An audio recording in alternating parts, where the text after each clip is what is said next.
नमस्कार, श्री स्वामी समर्थ. स्वागत आहे तुमचं माझे स्वामी या चॅनलवर.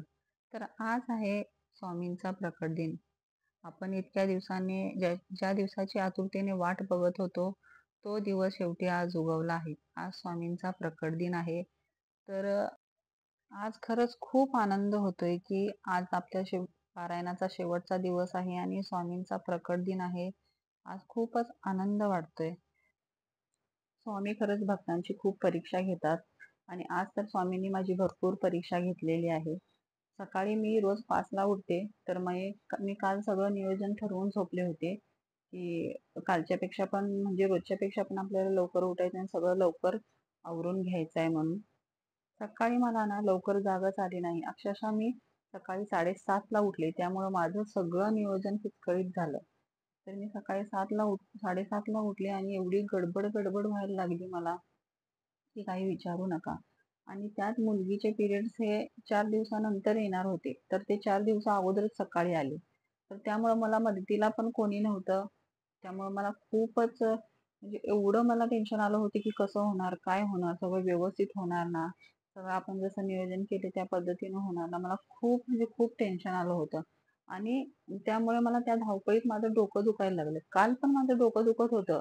पण गोळ्या औषध घेतल्यावर माझं डोकं दुखायचं थांबलं. मी झोपले. परत सकाळी मला उठल्यावर फ्रेश वाटतं. परत मायग्रेनचा त्रास असल्यामुळे मला जर गोळी घेऊन मी झोपले तर सकाळी मला फ्रेश वाटतं. तर सकाळी पण माझं आज डोकं दुखत होतं. तर एक तर सकाळी डोकं दुखतंय, सकाळी उठायला उशीर झाला. त्यात पोरी पण कोणी मला मदतीसाठी नाही, खूपच माझी तारांबळ उडत होती.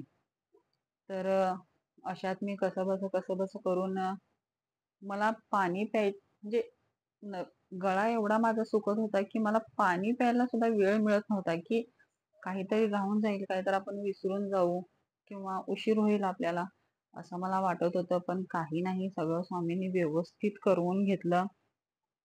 आणि स्वामींसाठी मी एक खास फक्त सोनचाफ्याचा हार बनवून घेतला होता. बनवायला सांगितलं होतं एक हारवाल्यांना. तर तो हार इथं मला सांगलीत मिळाला नाही. त्यामुळे तो हार आमच्या दीराने सोनचाफ्याची फुलं मेन म्हणजे सांगलीत मिळाली नाहीत जास्त. त्यामुळे तो हार इथे बनवला नाही. त्यासाठी त्याला कोल्हापूरला जायला लागलं. तिथे त्याने थांबून तो हार बनवून घेतला. त्यामुळे त्याला परत तिथे 2 तास उशीर झाला यायला. त्यामुळे मला फुलं वगैरे हार स्वामींना घालण्यासाठी मी तिथं थांबवली सगळी पूजा स्वामींची. मी स्वामींचा अभिषेक वगैरे केलं.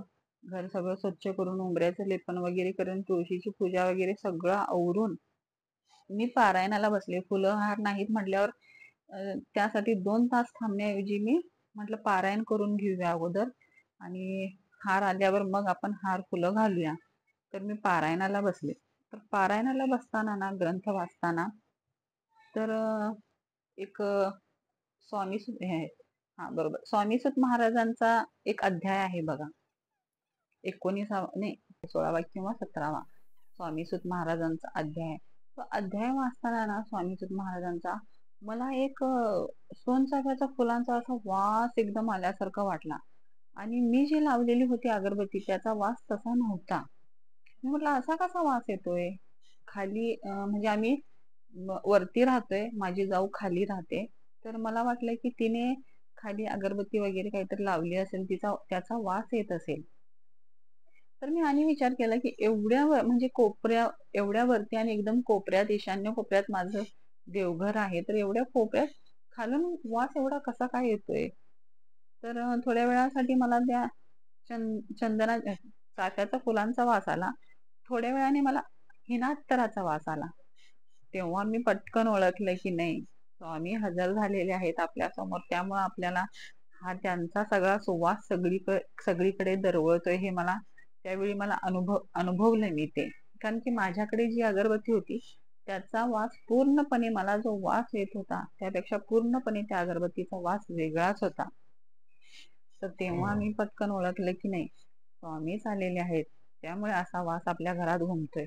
आणि जेव्हा पारायण चालू होतं ना, तेव्हा 8व्या का 7व्या दिवशी पण मला घरामध्ये असा वास येत होता. तर तेव्हा मला लगेच कळालं नाही. पण आज मला लगेच कळालं की स्वामी आलेले आहेत. तर एवढी चांगली प्रचिती स्वामींनी मला आज दिलेली आहे. माझ्याकडून खूप स्वामींनी आज माझी खूप परीक्षा बघितली. आज मला सकाळी उठू दिलं नाही. कोणी मला मदतीला आले नाही. मदतीसाठी मला कोणाला पाठवलं नाही. त्यात डोकं एक दुखत होतं. स्वामी बघत होते, की मी काय करते, काय काही नाही. मी तरी सुद्धा डोकं शांत ठेवलं. म्हटलं चिडचिड करायची नाही, काही नाही. शांत राहून टेन्शन घ्यायचं नाही म्हटलं. जेव्हा होईल तेव्हा होईल. व्यवस्थित सगळं करायचं. तर सगळं व्यवस्थितपणे झाले. त्यात मिस्टरांनी पण थोडी मदत केली. ही जी कांद्याची भजी मी ठेवते ते मिस्टरांनी केली.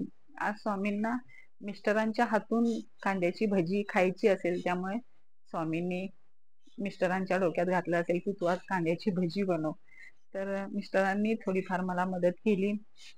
परत माझ्या कामवाली बाईने पण मला थोडीफार मदत केली. नंतर सगळे मदतीला आले. त्यामुळे सगळं माझं व्यवस्थित नियोजन प्रमाणे सगळं व्यवस्थित झालं. स्वामींसाठी लाडू तेवढे मी विकत आणले. बाकी सगळं व्यवस्थित पार पडलं. आणि जे गोरगरिबांसाठी मला काहीतरी गोड खाऊ घालायचं होतं, तर त्यांच्यासाठी मी खीर बनवली होती. तेच मिस्टर त्यांना म्हणजे मंदिराच्या बाहेर बसतात त्यांना देऊन आलेत मिस्टर. तर अशा प्रकारे माझं प्रकट दिन साजरं झालं खूप मस्त. तर आजचा व्हिडिओ तुम्हाला कसा वाटला नक्की कमेंट करा. व्हिडिओ आवडला असेल तर लाईक शेअर करा आणि चॅनलला सबस्क्राईब करा. श्री स्वामी समर्थ.